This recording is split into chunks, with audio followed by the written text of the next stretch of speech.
Hello, Calculus 1 functions and mathematical modeling 2. Now here we have one question. Uh, Find the domain and range,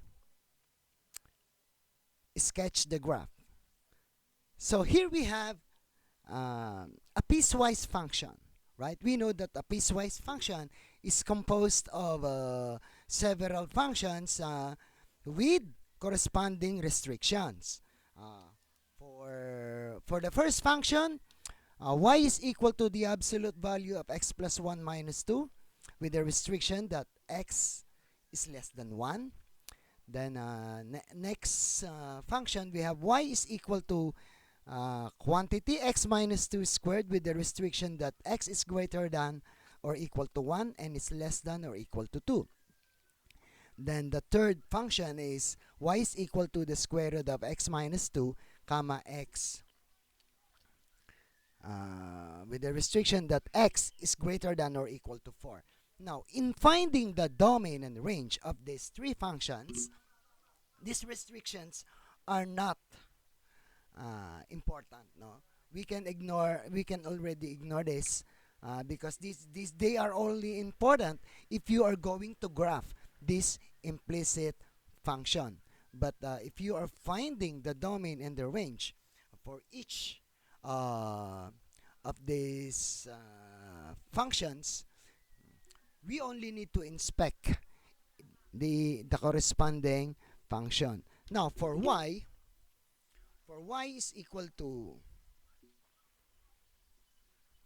the absolute value of x plus 1 minus 2, the domain is, we have, now, this involves an absolute value notation. So whatever the result, or whatever value that may arise inside the absolute value notation, be it a negative or a positive, it will always be positive. And we can assign all positive and negative values for x.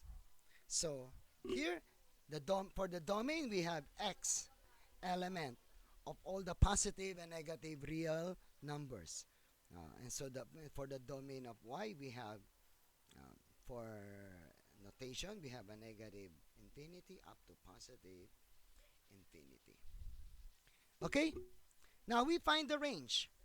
Uh, Now it is not easy to find the range of this particular function without graphing. But in this particular moment, we are not going to graph this because it will take a long time. And so graphing will be left for students as an exercise. And finding for the range of this function, we need to assign values for x and y. Okay? And so we begin x comma y. Now, if x is, now we begin from the negative values. If x is negative 2, so what will it become? Negative 2 plus 1, that is a negative 1. And since this is inside the absolute value notation, that negative 1 will become a positive 1. And so we have 1 minus 2, we have a negative 1 for y. Now, let us assign negative 1 for x. Negative 1 plus 1, that is 0. And so y will become negative 2. Now, we assign 0 for x. 0 plus 1 is 1. And so 1 minus 2, that is negative 1. Now, we assign 1 for x. 1 plus 1, and that is 2. 2 minus 2, and that is 0 for y. Now we assign 2 for x. 2 plus 1 is 3, minus 2, and that is 1. By inspection, what do you notice? Now, we are assigning the negative and the positive values for x. And what do you notice for the values of y? its lowest value is negative 2. And so for the range of y, we have y, it also has a negative, a 0, and a positive number. And so therefore, y element of R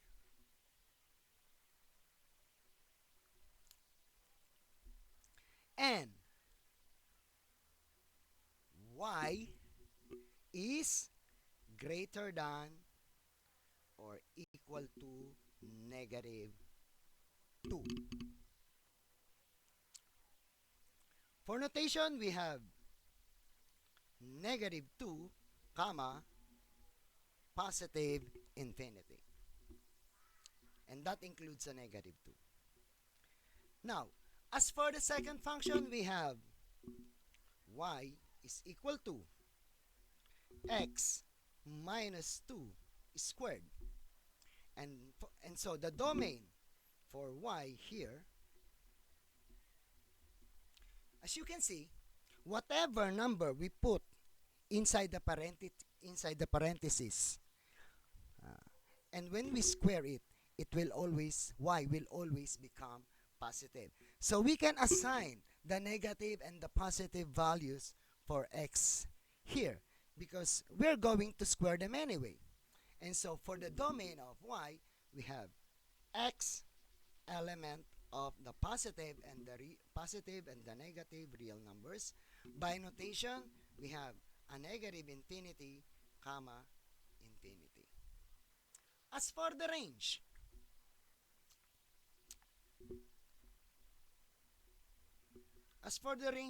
range of y, ran y,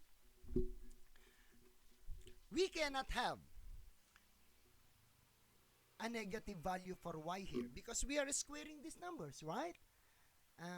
The smallest number that that y can get here is 0 because if you make x equal to 2 and 2 minus 2 is 0, and if you square 0, that will result to 0. And so y, the range of y will only be the positive real numbers, including 0, okay? Or the natural numbers, we say that, or the positive integers, because the positive integers include 0, okay?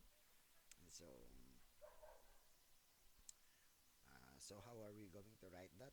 Y is an element of